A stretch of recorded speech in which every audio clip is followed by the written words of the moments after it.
નેપાળને મળશે પહેલા વડાપ્રધાન। કાઠમંડુમાં મોડી રાત સુધી મળેલી બેઠકમાં સુશીલા કાર્કેના નામ પર વાગી મહોર।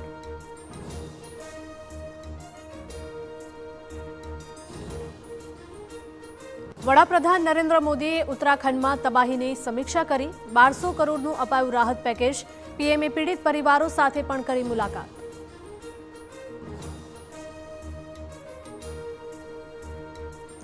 પૂર પ્રભાવિત વિસ્તારોની મુલાકાતે ગયેલા સીએમ બનાસકાંઠામાં રોકાયા।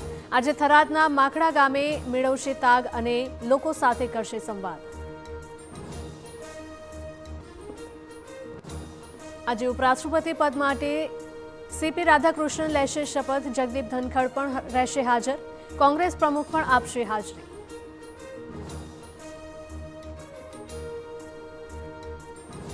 ડોલર સામે રૂપિયો ગગડીને ધડામ થયો। રૂપિયો 88.46ના નવા તળિયે।